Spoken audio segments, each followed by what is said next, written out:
Muy bien, hermanos, como hemos mencionado ya la semana pasada y la pasada, mejor dicho, decíamos que el capítulo de Pablo a los Romanos, el capítulo 8, es no solamente la mitad de la carta, sino que pareciese que fuese como una montaña donde el clímax de la carta es el capítulo 8.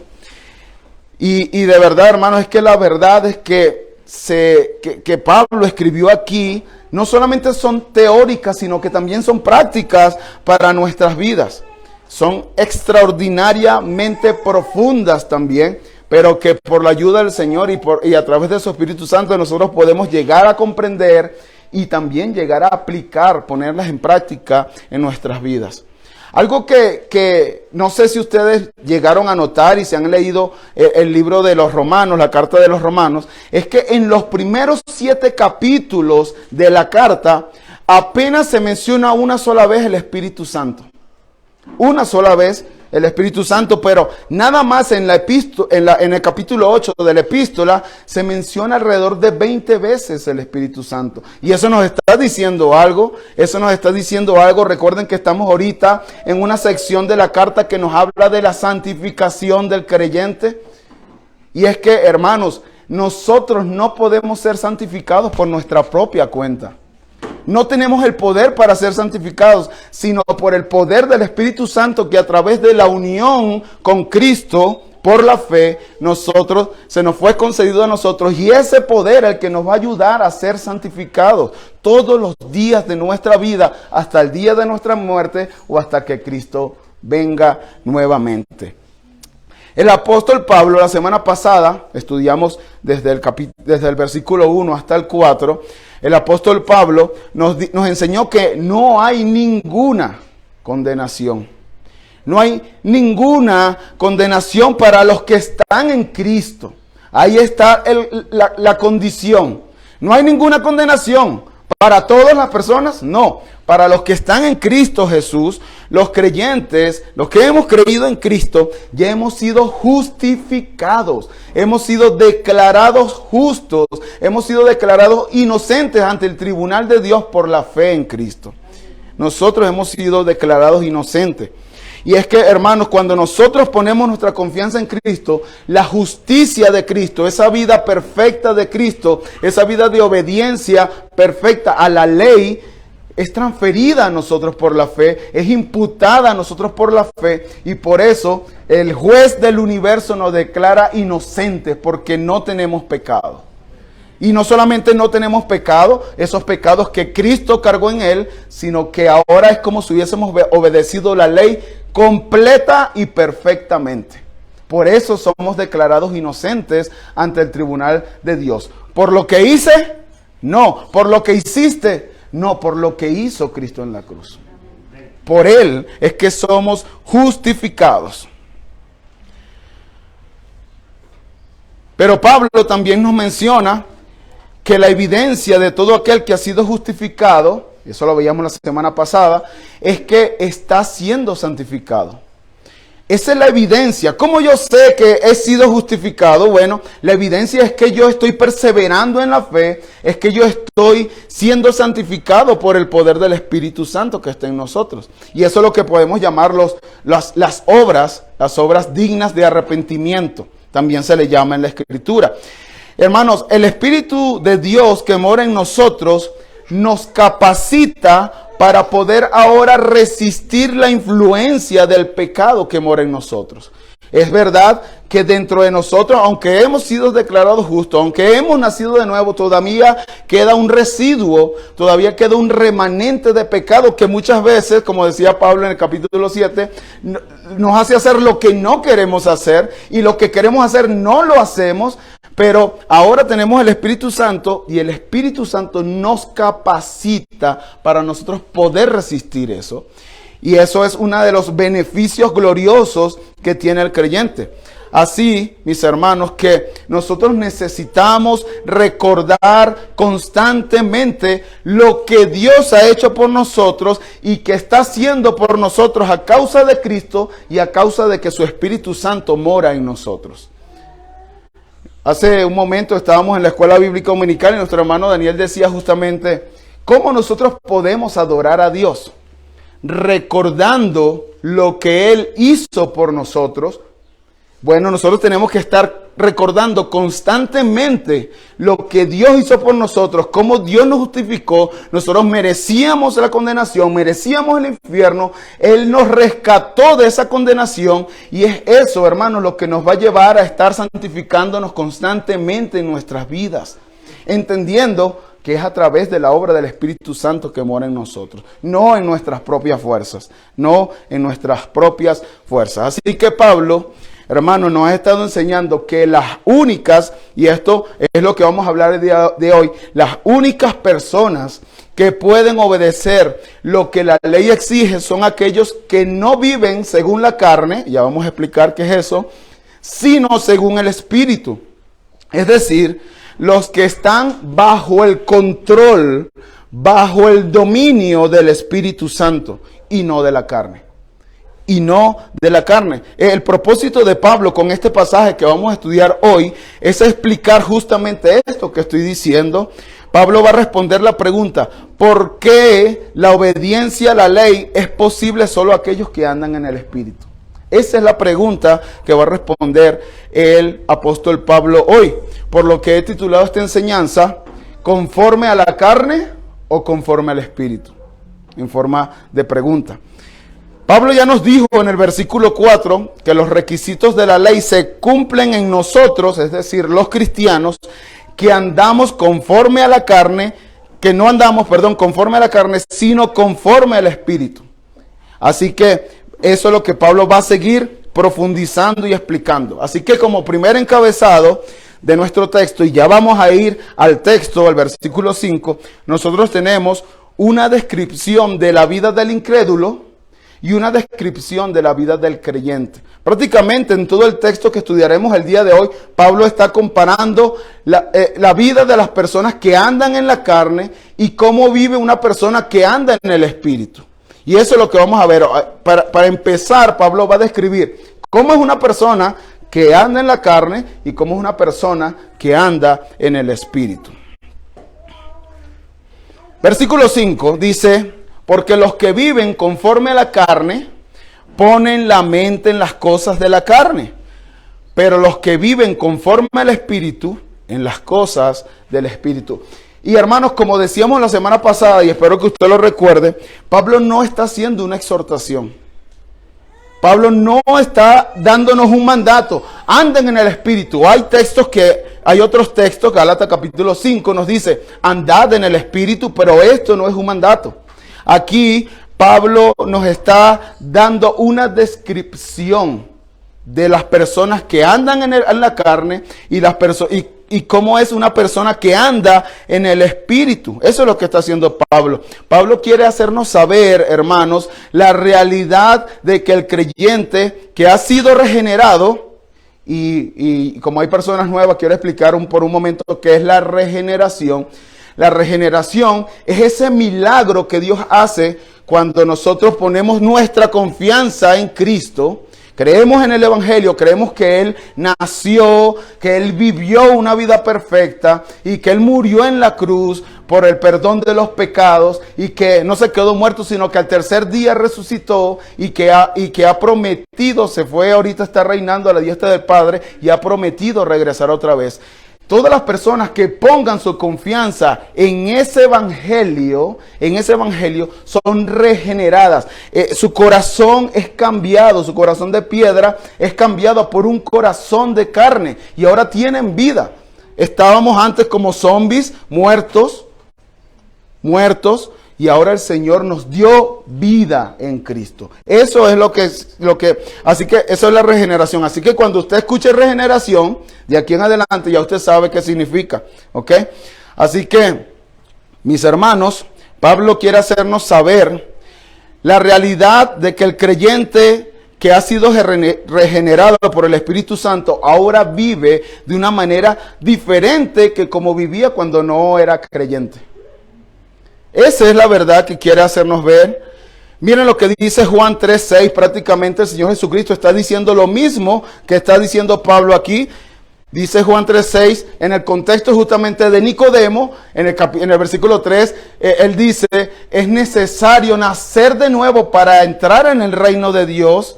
Y después en el versículo 6, eso es la regeneración, en el versículo 6 nos dice, lo que es nacido de la carne, carne es. Lo que es nacido del Espíritu, Espíritu es. Es prácticamente lo que nos está enseñando el apóstol Pablo aquí. Y hermanos, es que no importa si tienes muchos años de haber sido creyente. No, es que yo tengo 50, 60 años en el cristianismo. O si tú creíste ayer. Todos los creyentes son espirituales porque tienen el Espíritu Santo. El Espíritu Santo le ha dado vida espiritual. Y además de eso, hermanos, y lo vamos a profundizar más adelante, además de eso, el Espíritu Santo mora en cada uno de los creyentes. ¿Usted cree eso, hermano? Bueno, si usted todavía tiene duda en cuanto a eso, yo espero que hoy se vaya convencido de que el Espíritu Santo mora en usted. Si usted es un hijo de Dios. Esto es muy importante, mis hermanos, que nosotros lo tengamos en cuenta. Recuerden, no es un mandato lo que nos está dando Pablo. Es una descripción que está haciendo de cada creyente.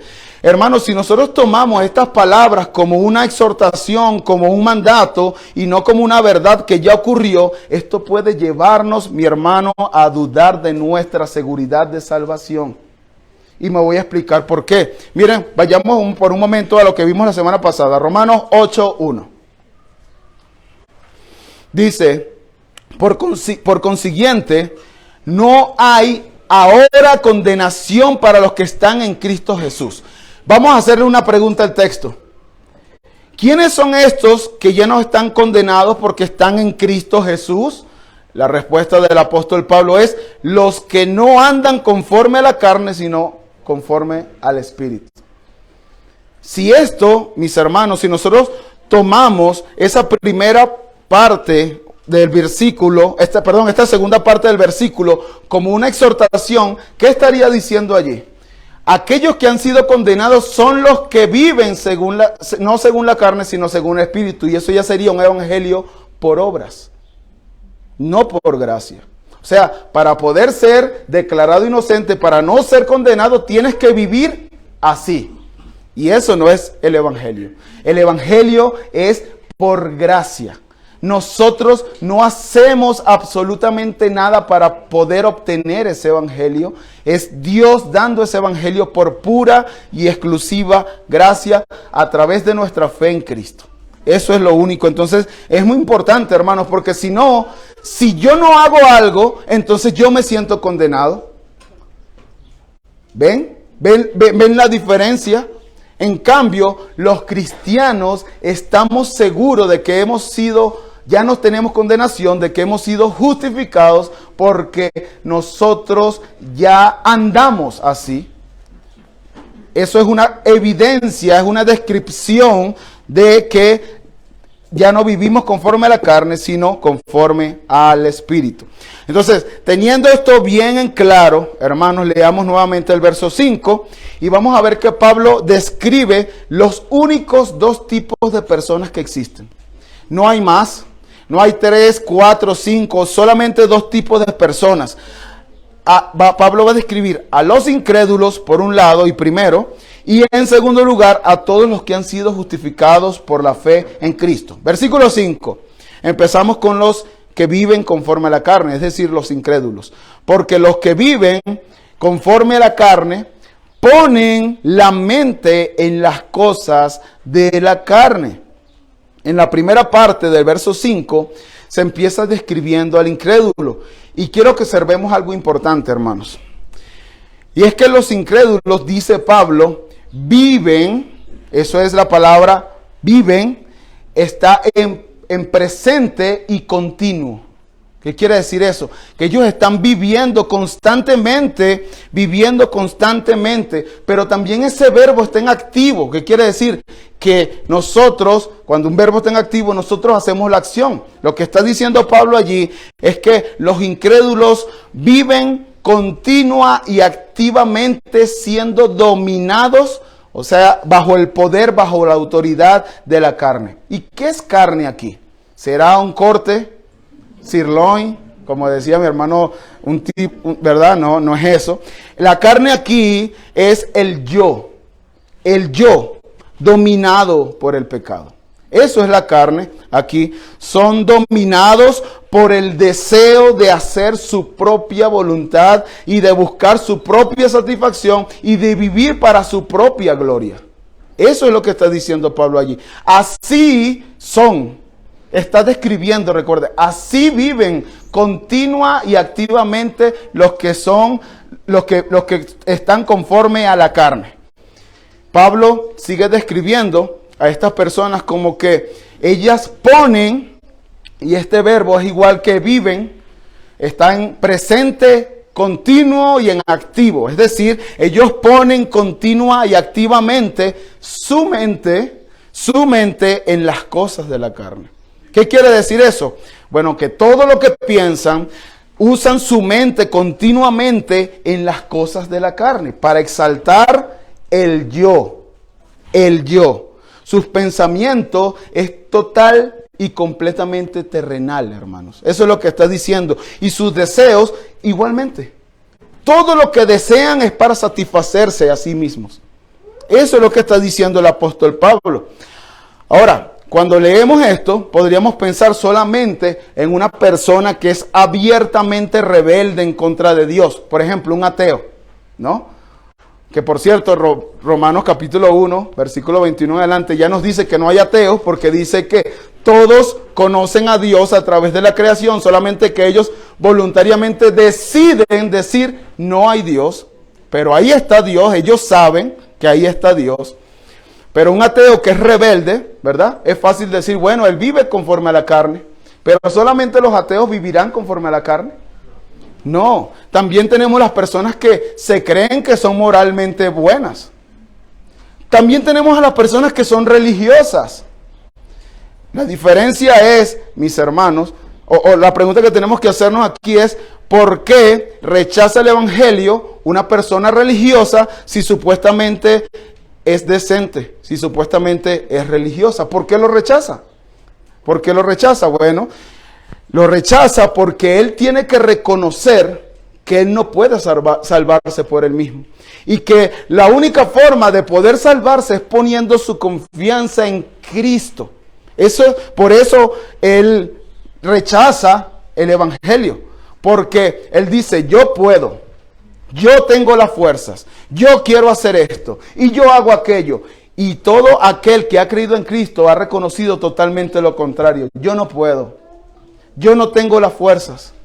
Yo haciendo esto y aquello entiendo que no puedo ser salvo. Tengo que poner únicamente mi confianza en lo que Cristo ya hizo. Y esa es la razón por la que estas personas, aún de una manera pasiva, por decirlo así, rechazan a Cristo. Esa es la razón. Así que no importa si vives de una vida moralmente buena o abiertamente al pecado, lo que mueve tanto a uno como al otro es el amor a sí mismo. No el amor a Dios y su gloria. Pero Pablo ahora va a proceder a describir, así viven las personas que viven conforme a la carne. Ellos ponen su mente únicamente en las cosas de la carne, pero ahora Pablo va a describir a las personas que viven en el Espíritu, conforme al Espíritu, es decir, los creyentes.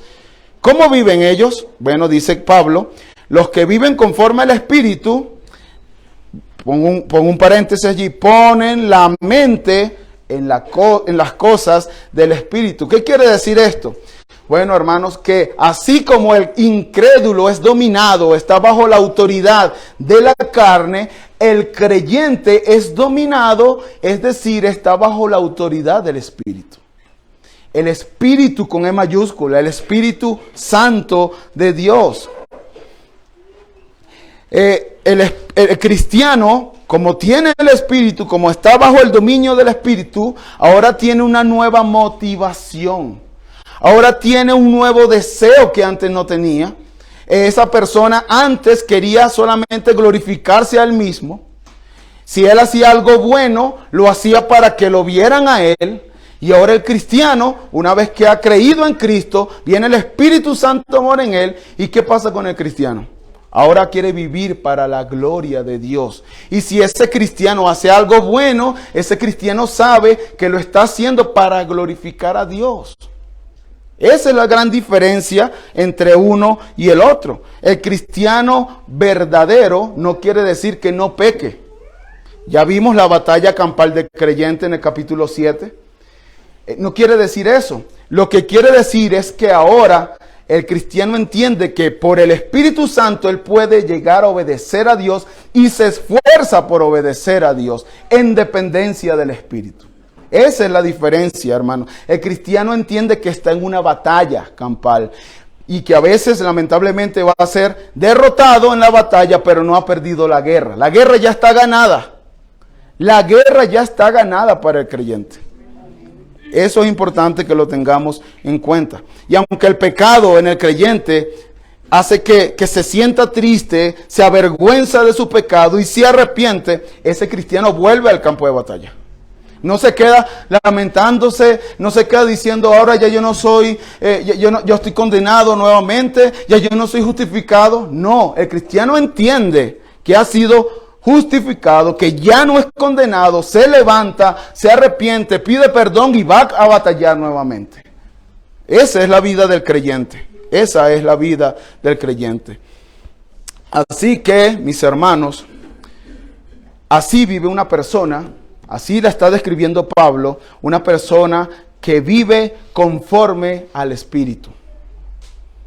Mi pregunta para ti hoy es, ¿tú estás viviendo así como Pablo está describiendo que los creyentes viven?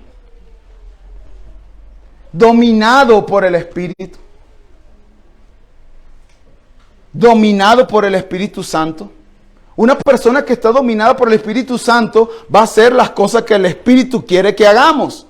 ¿Cuáles son? Las cosas espirituales. Leer la Escritura. De hecho, no es leer. Miren este texto que está en Colosenses.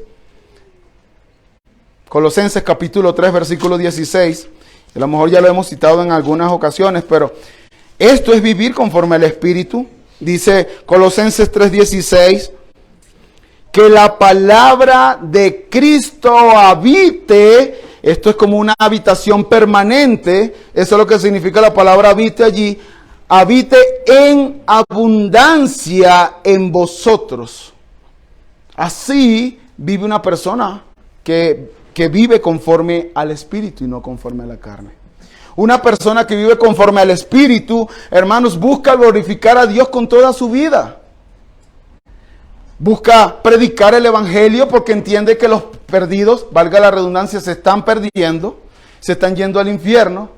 Y entonces esa persona naturalmente hace eso, va y predica y dice: lo que por gracia he recibido, por gracia también yo doy. Eso lo hace una persona que está regida, que vive conforme al Espíritu y hace todas las cosas para la gloria de Dios. Ama a su esposa, ama a su esposo, ama a sus hijos, viene y ama a sus hermanos. Eso es lo que hace, es un buen trabajador, porque así vive una persona que está dominada por el Espíritu. Lo lamentable es, hermanos, que tú estés analizando tu vida ahorita y veas que no estás viviendo de esta manera, sino parecieras más del primer rubro, de los que están dominados por la carne. Pero si es eso, tu caso, anda a Cristo. Anda a Cristo y pide perdón por tus pecados. Arrepiéntete de tus pecados y empieza a batallar esta batalla en dependencia del Espíritu.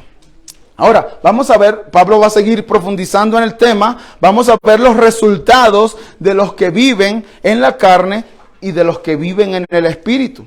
Pablo ya nos describió, ¿verdad?, cómo son ellos. Ahora, los resultados de esas personas. Dice, vuelve a hacer una comparación el apóstol aquí. Dice, porque la mente puesta en la carne, versículo 6, es muerte. Pero la mente puesta en el Espíritu es vida y paz. Ya que la mente puesta en la carne es enemiga de Dios porque no se sujeta a la ley de Dios, pues ni siquiera puede hacerlo. y los que están en la carne no pueden agradar a Dios.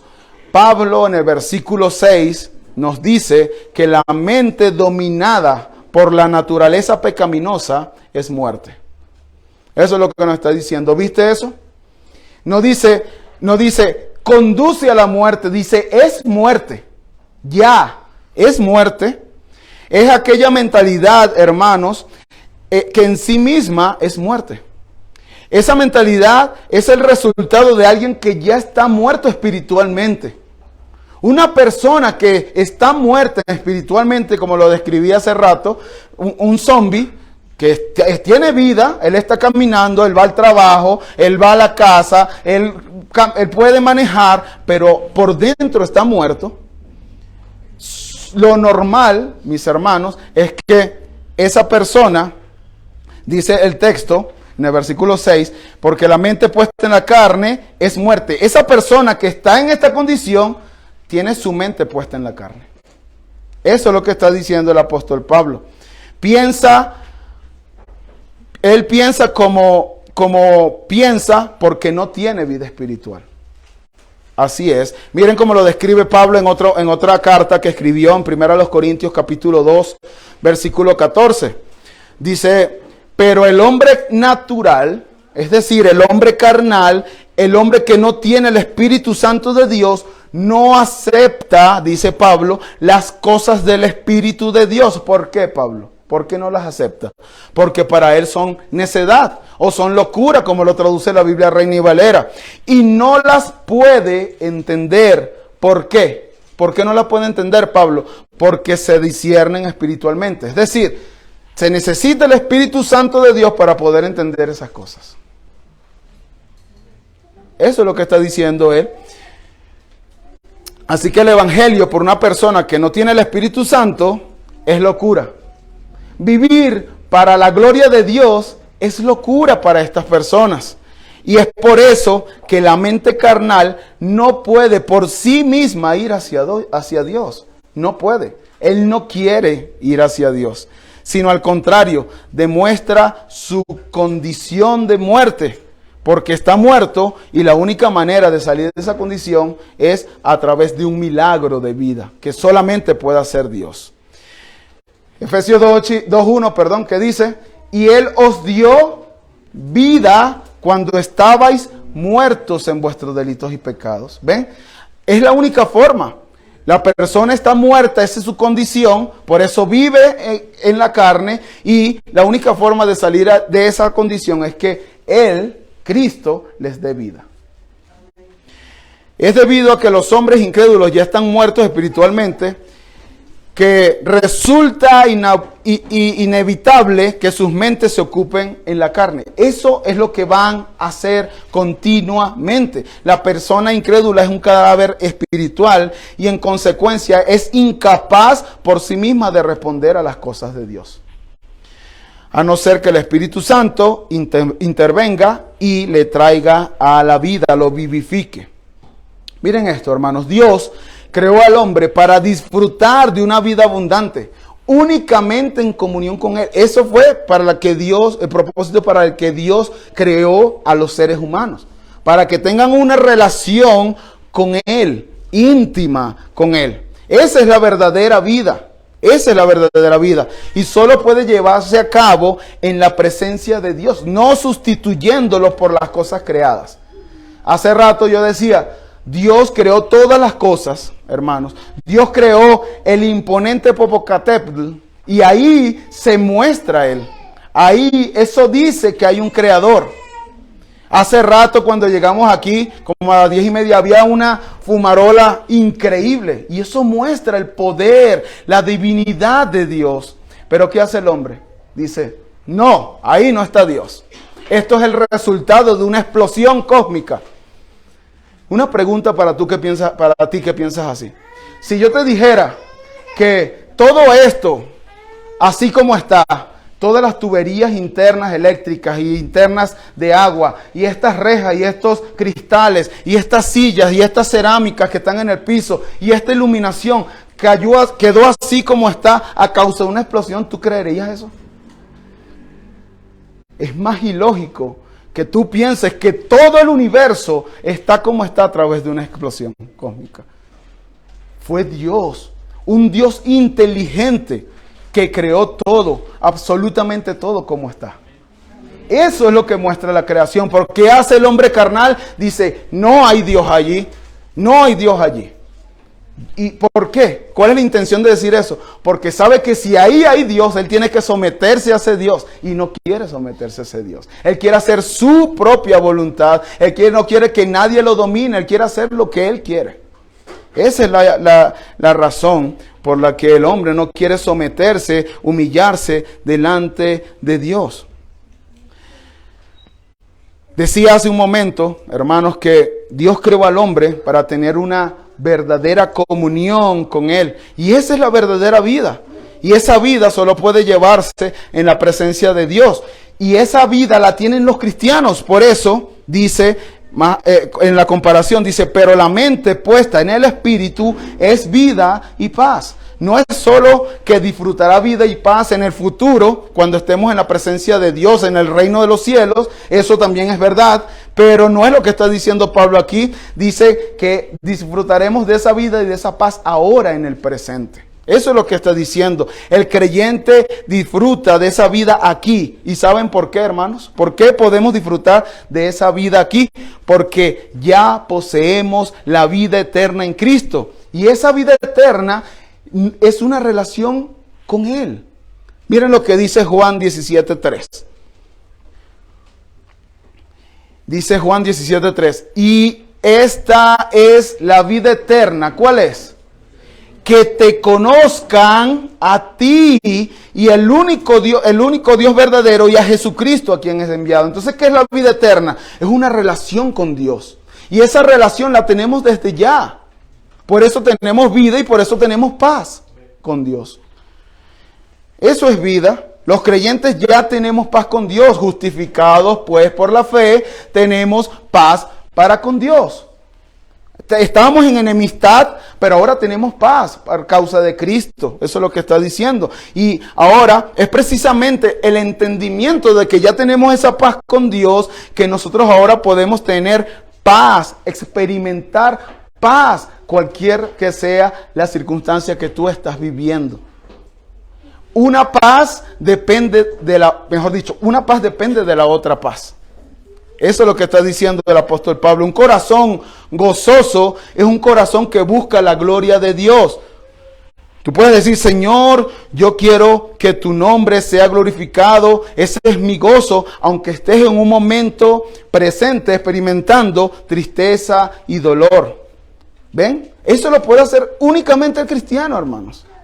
Únicamente el cristiano. ¿Saben por qué? Porque nuestro corazón está en sintonía con la gloria de Dios. Eso es lo que nosotros estamos buscando como cristianos. Nuestro gozo y nuestra paz experimental vienen como consecuencia de entender nuestra paz espiritual con Dios.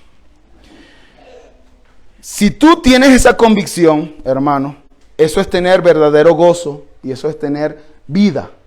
Eso es tener paz.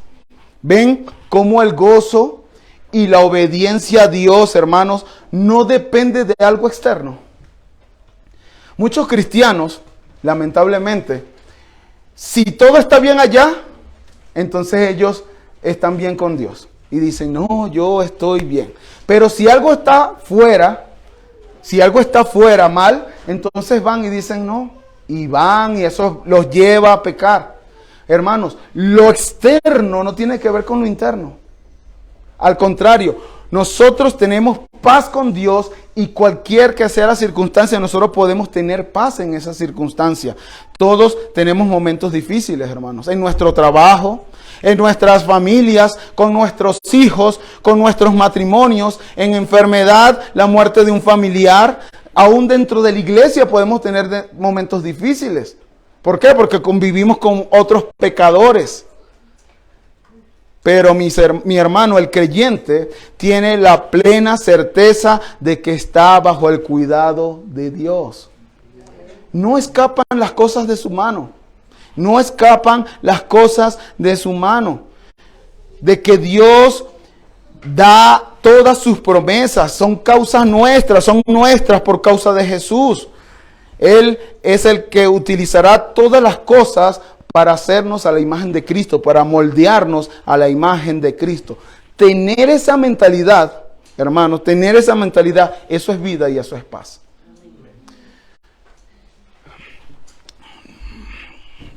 Mi hermano, cuando tú estés pasando por una situación difícil, ¿qué tienes que hacer? Recordar, ya he sido justificado, ya tengo paz con Dios. Mi Dios está haciendo que todas las cosas cooperen para el bien de los que les aman. Ese pensamiento va a traer paz a tu vida. Ese pensamiento va a tener gozo a tu vida. Y el gozo no es una sonrisa. Si se murió un familiar tuyo, yo no te estoy diciendo la escritura que andes con una sonrisa. Es que tú reconozcas que aún ese acontecimiento no escapa de las manos del Dios soberano. Y que si Él lo permitió, es por un bien. Que a veces no lo vamos a entender en el momento, lo vamos a entender mucho más adelante. En mi caso, hermanos, y esto no estaba aquí en los papeles, pero en mi caso, Dios tuvo que usar aún la muerte de mi madre para yo poder ir a Cristo. Aún esas cosas que parecen difíciles, porque mi madre me decía, yo nací católico y me muero católico. Y a lo mejor si mientras ella estuviese viva, ¿qué iba a pasar? Yo iba a estar católico, aunque nunca iba a una iglesia. Pero Dios dijo, es necesario que acontezca esto para que Ricardo, que es mío, venga a mis pies. Y eso sucede para el bien, aunque parezca algo malo. Hermano, así obra nuestro Dios. Así obra nuestro Dios. Tenemos momentos difíciles, pero aún en esos momentos el cristiano va a poder tener paz, va a poder tener gozo y tiene vida. Eso es lo que está diciendo el apóstol Pablo. Versículo 7. Ya que la mente puesta en la carne es enemiga de Dios porque no se sujeta a la ley de Dios, pues ni siquiera puede hacerlo. En la mente carnal hay un odio permanente hacia Dios. Escuchen eso. En la mente carnal hay un odio permanente hacia Dios, que como ya dijimos puede ser activo o puede ser pasivo. Activo, aquellos que se rebelan contra Dios y dicen, Dios no existe, Dios es esto, Dios, y hablan blasfemias en contra del Dios.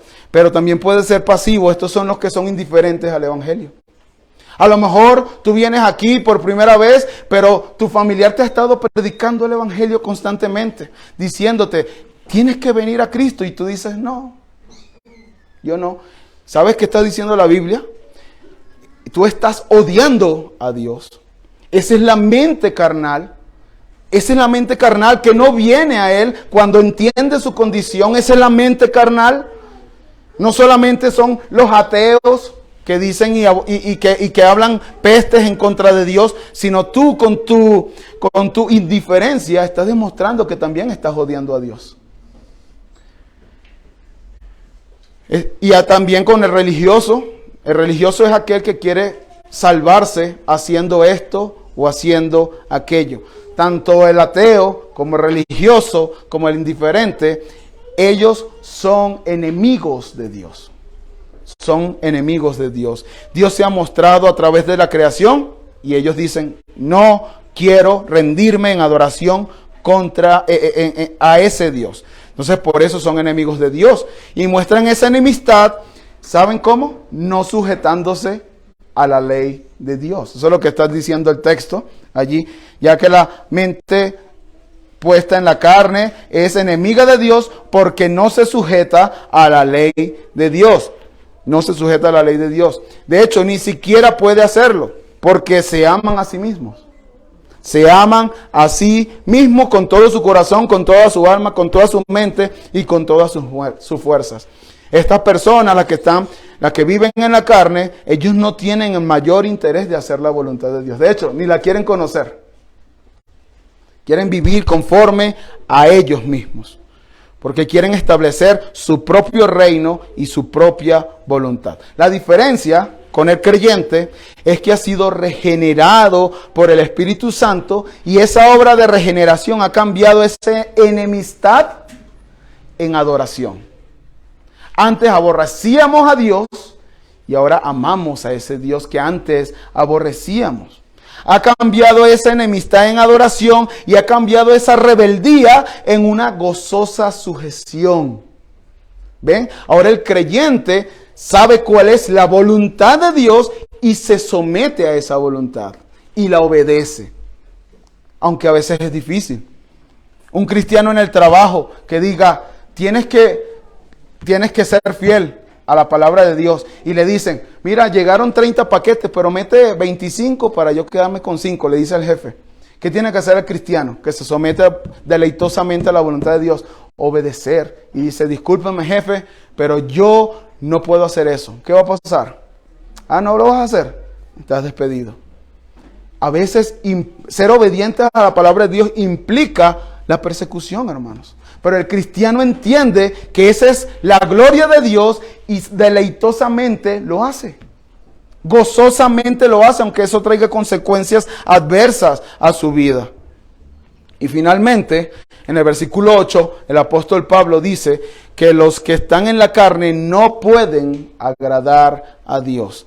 Precisamente por todo lo anterior, los que están en la carne no pueden agradar a Dios, no pueden, están incapacitados, ni siquiera los que son personas morales y religiosas, no pueden agradar a Dios. Ricardo, pero ¿por qué sus obras? Porque hacen buenas obras. Hay personas que no son creyentes y son buenos esposos. Hay personas que no son creyentes y son buenos trabajadores. ¿Y por qué eso no agrada a Dios, Ricardo? Esa es la pregunta, ¿verdad?, que puede surgir. Bueno, no agradan a Dios porque miren lo que dice Isaías 64:6. Y voy a leer la Nueva Traducción Viviente, no sé si la tienes allí, pero la Nueva Traducción Viviente dice, estamos todos infectados por el pecado y somos impuros. Cuando mostramos nuestros actos de justicia, esto es decir, mostramos nuestros actos de justicia a Dios, nuestras buenas obras, miren lo que dice, no son más que trapos sucios. Dice la Biblia de las Américas, todas vuestras buenas acciones o vuestras justicias son como trapos de inmundicia. ¿Por qué son trapos de inmundicia para Dios? ¿Por qué? ¿Por qué? Porque el fin último con que se hacen cada una de esas cosas no es la gloria de Dios. Un futbolista muy famoso que tiene muchísimo dinero dona $1 millón a una organización benéfica. ¿Eso lo hace para la gloria de Dios? ¿O lo hace para evadir los impuestos y para tomarse fotos y que sus redes sociales crezcan? ¿Ven la diferencia? Esa es la diferencia. Por eso esas obras no agradan a Dios, porque no lo hacemos para Él, lo hacemos para nosotros mismos. Eso es lo que está diciendo allí. Eso es lo que está diciendo. Y esto se debe a que nuestras buenas obras son el producto de las obras del Espíritu, hablando de los creyentes. Dios ve el reflejo de esas obras y en su gracia son agradables para Él, a pesar de nuestro pecado. Y escuché un ejemplo que me gustó mucho para ejemplificar esto. Y es como una hija de 3 años que hace un dibujo con palitos a su papá y le dice, papá, este eres tú. Y te le pone corazoncitos. Y definitivamente, hermanos, eso no es un cuadro de Picasso. Pero aún así el padre toma ese dibujo y lo pone en su escritorio porque le agrada. Bueno, podríamos decir que las obras del cristiano, las obras del creyente, nuestros garabatos, están en el escritorio de Dios en el cielo. Dios está viendo su obra de gracia en nosotros por medio de su Espíritu Santo. Y aunque eso es una obra fea, como, no se vayan a ofender mis hijas, pero no tiene la delicadeza como tiene un cuadro, ¿verdad?, de Picasso. Pero es una obra agradable para Dios, para ti como padre. Así ve nuestro Dios nuestras buenas obras. Pero ahora, mis hermanos, viene la parte más sorprendente. Más sorprendente, y sinceramente estaba ansioso por llegar aquí. Miren lo que dice nuestro tercer encabezado. Dice, Dios ha enviado a morar permanentemente en nosotros a través de su Espíritu Santo. Dios ha enviado a morar permanentemente en nosotros su Espíritu Santo. Ahí hubo un error, no sé si ahí también está igual, pero hubo un error. Dice, esta es la razón, hermanos, por la que nosotros podemos vivir en santidad, porque Él ha enviado a morar permanentemente en nosotros el Espíritu. Pero no solamente podemos vivir en santidad actual, sino que también podemos tener esperanza en el futuro. Si observamos bien los versículos del 9 al 11, es algo asombroso, hermanos. Es algo asombroso porque vamos a encontrar que lo que Pablo está diciendo aquí es que no solamente el Espíritu Santo mora dentro de nosotros, es que las tres personas de la Trinidad moran en nosotros. Moran en nosotros. Mire, vayamos al versículo 9. Dice, sin embargo, vosotros no estáis en la carne, sino en el Espíritu. Está refiriéndose al Espíritu Santo. Si en verdad el Espíritu de Dios, el Padre, habita en vosotros, pero si alguno no tiene el Espíritu de Cristo, el Hijo, el tal no es de él. Y si Cristo, el Hijo, está en vosotros, aunque el cuerpo esté muerto a causa del pecado, sin embargo el Espíritu está vivo a causa de la justicia. Pero si el Espíritu Santo, mayúscula, de aquel que resucitó a Jesús, y está hablando del Padre, el que resucitó a Jesús de entre los muertos, habita en vosotros, el mismo que resucitó a Cristo Jesús de entre los muertos, también dará vida a vuestros cuerpos mortales por medio de su Espíritu, el Espíritu Santo que habita en vosotros. Hermanos, la Santísima Trinidad mora dentro del creyente. Yo creo que no se entiende. Hermanos, mediten en esto por un momento. El Dios infinito que creó todas las cosas, hermanos, el Dios todopoderoso, omnisciente, omnipresente, vive dentro del cristiano. Esto es asombroso, hermanos. ¿Cómo es posible que ese Dios viva dentro de un cristiano que todavía tiene una lucha en contra del pecado? Esto es asombroso. Es asombroso. Es un misterio, es verdad, que jamás vamos a poder entender cómo es que esto puede suceder de este lado de la eternidad. Pero aunque no podemos entenderlo completamente, mis hermanos, Dios lo ha revelado en su palabra. Y eso es una razón poderosa para nosotros gozarnos. Dios mora en el creyente. Dios mora en el creyente. Es una realidad. Eso es una realidad. Miren, vayamos a Juan 14. Cristo mismo prometió eso en Juan 14. Miren lo que dice a sus discípulos, que Él ya les había anunciado: yo me voy. Y ellos estaban tristes, sus discípulos estaban tristes porque Él les había dicho que se iba. Y miren lo que dice Juan 14, 16. Dice, y yo rogaré al Padre y Él os dará otro consolador, es decir, al Espíritu Santo, para que esté con vosotros para siempre. Paréntesis, el Espíritu Santo no puede entrar y no puede salir en la vida del creyente. Está para siempre, dice allí. Es decir, el Espíritu de verdad, a quien el mundo no puede recibir porque ni le ve ni le conoce, pero vosotros sí le conocéis porque mora con nosotros y estará en vosotros. Acuérdense que habla en futuro, estará porque todavía no había llegado la promesa. No os dejaré huérfanos, vendré a nosotros. A vosotros, dice allí. Cristo no está hablando de su segunda venida, Cristo está hablando de su venida en el Espíritu Santo. Pero miren lo glorioso, vayamos al versículo 23. Miren lo que dice el versículo 23. Jesús respondió y le dijo: si alguno me ama, guardará mi palabra, y mi Padre lo amará. ¿Y qué? Vendremos. ¿Ven? No dice y vendrá o vendré, dice vendremos en plural a Él y haremos con Él morada. La Santísima Trinidad mora dentro del creyente, hermanos. Mora dentro del creyente.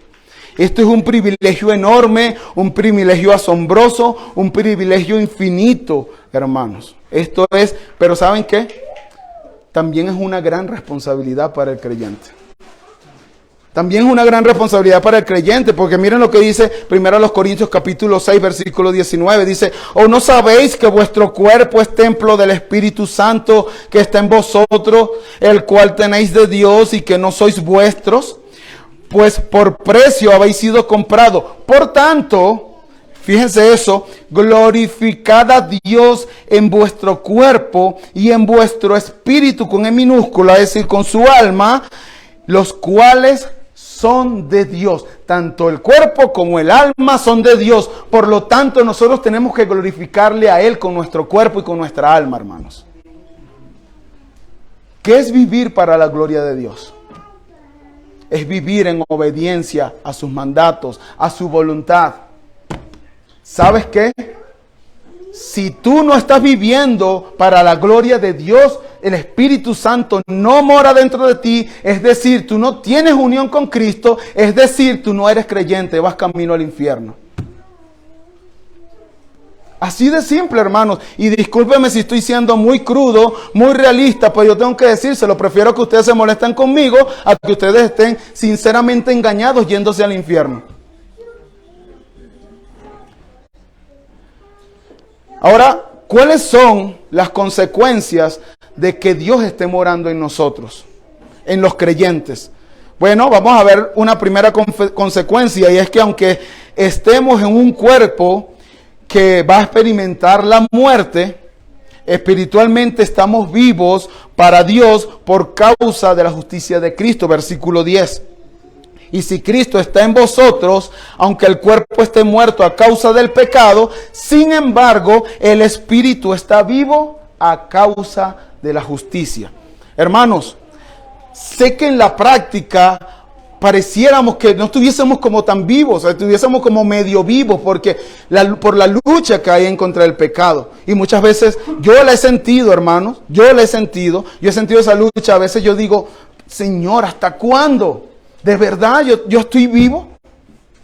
Yo estoy vivo, Señor, ¿hasta cuándo? Pero la realidad del creyente no depende de lo que siente. Depende de lo que Cristo hizo en la cruz. Depende de eso, hermanos, de lo que Cristo hizo en la cruz del Calvario. Él puso su justicia en nuestra cuenta y por lo tanto nosotros tenemos vida. Por lo tanto, nosotros estamos vivos. El Espíritu de Dios nos vivificó.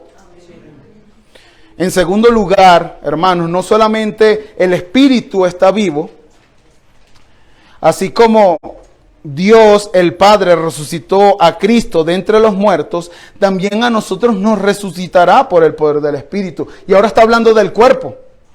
Dice el versículo 11, pero si el Espíritu de aquel que resucitó a Cristo de entre los muertos habita en vosotros, el mismo que resucitó a Cristo Jesús de entre los muertos, también dará vida a vuestros cuerpos mortales por medio de su Espíritu que habita en vosotros. Hermanos, hay sectas allá afuera que creen que solamente el Espíritu va a estar vivo. Y eso es totalmente antibíblico. Nuestro espíritu, si yo muriese hoy, nuestro espíritu inmediatamente va a la presencia del Señor. Pero mi cuerpo va a la tumba.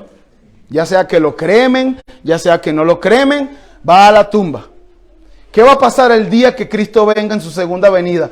Ese cuerpo, los que murieron en Cristo resucitarán primero y se encontrarán en el cielo con el Señor. Ese cuerpo también va a ser resucitado. Ese cuerpo también va a ser glorificado. Y esto es una doctrina importante para el cristianismo. No solamente el alma es importante. Nuestro cuerpo también va a ser glorificado. Y eso es lo que nos está diciendo allí. Cada una de las personas de la Trinidad actuará de forma conjunta para la resurrección de nuestro cuerpo. Y miren, voy a citar a Octavio Wilson, un pastor inglés del siglo XIX. Miren lo que dice. Creo que lo dice mucho mejor de como yo lo podría decir. En esta maravillosa obra de resurrección, cada persona de la bendita Trinidad está involucrada. El padre le dará la bienvenida a casa como desde un largo exilio a su familia adoptiva. El hijo abrazará abiertamente a su novia redimida y el Espíritu Santo reconstruirá y reocupará su sagrado templo. ¿Te das cuenta, hermanos, por qué desde el principio decíamos que Romanos 8 es el punto más alto de toda la epístola? Es el clima de toda la epístola. Porque en Romanos 8 podemos estar firmes sin importar cualquier circunstancia, hermano. Es un ancla. Nosotros tenemos que anclar nuestra fe en Romanos 8. Por supuesto, en toda la Escritura, pero ahorita que estamos viendo Romanos, en Romanos 8. Y va a ser un ancla firme para nuestras vidas. Nada ni nadie podrá eliminar la verdad de que los cristianos somos los seres más privilegiados del planeta por el hecho de estar en Cristo. No porque nosotros hicimos algo. No, sino porque Cristo lo hizo por nosotros. Nuestras almas están seguras, hermanos. Podemos estar seguros que nuestros cuerpos mortales y nuestras almas, así como Cristo resucitó un día, nosotros estaremos también en la presencia del Señor. Y ya estoy terminando, hermanos. Así que, hermano, agarra todo esto y aprovecha lo que estás aprendiendo hoy. Aprovecha eso, echa mano de este gran privilegio. Si has puesto tu fe en Cristo, estás unido a Cristo y su Espíritu está en ti. Y por eso, mi hermano, puedes vivir conforme al Espíritu y no conforme a la carne. Puedes batallar en contra del pecado. Puedes batallar en contra del pecado. Puedes tener gozo en medio de cualquier circunstancia. Puedes amar incondicionalmente aunque la otra persona no merezca ser amado. Puedes perdonar cualquier cosa que te hayan hecho. Porque el Espíritu Santo mora dentro de ti. Cualquier cosa. Cualquier cosa. Eso es un privilegio. Pero si tú no echas mano de eso, el Espíritu Santo no lo va a hacer solo, hermanos. Porque estamos hablando de santificación y tú tienes que esforzarte. Tú tienes que hacer algo en la santificación, siempre en dependencia del Espíritu. Y a ti, querido amigo, que vienes hoy, y a que a lo mejor es la primera vez que estás escuchando esta enseñanza, déjame decirte que si no tienes a Cristo, vas camino a la muerte eterna en el infierno. Y que no puedes salvarte por tus propias obras. De hecho, no puedes hacer absolutamente nada para salvarte. Nada puedes hacer. Pero ¿sabes qué? Cristo ya lo hizo. Cristo murió en la cruz. Él llevó sobre él el pecado que impide que tú tengas una relación con Dios. Él ya lo llevó. Ella lo llevó y este sacrificio está disponible para ti. Está disponible para ti. Solo tienes que poner tu fe única y exclusivamente en Cristo. No en las cosas que tú vas a hacer. No en cualquier otra cosa que tú puedas hacer para salvarte. No. Agarra toda esa fe y ponla única y exclusivamente en Cristo. Nadie más. ¿Y saben qué? Dios es un Dios misericordioso. Si tú haces eso, nuestro Dios que es misericordioso te salvará y serás unido a Cristo y su Espíritu morará en ti y serás salvo del castigo que tú mereces. Y tu alma estará segura en Dios y un día tu cuerpo también resucitará y estarás en la presencia de Dios por la eternidad. Ven a Cristo. Ya, doblega tu orgullo. Entiende que no puedes salvarte por ti mismo. El único que puede salvarte es Cristo Jesús. Por eso, en el libro de los Hechos, capítulo 4, versículo 12, dice: y en ningún otro hay salvación, porque no hay otro nombre bajo el cielo dado a los hombres en quien podamos ser salvos, hermanos. Únicamente Cristo puede salvarte. Ven a Cristo. Vamos a orar.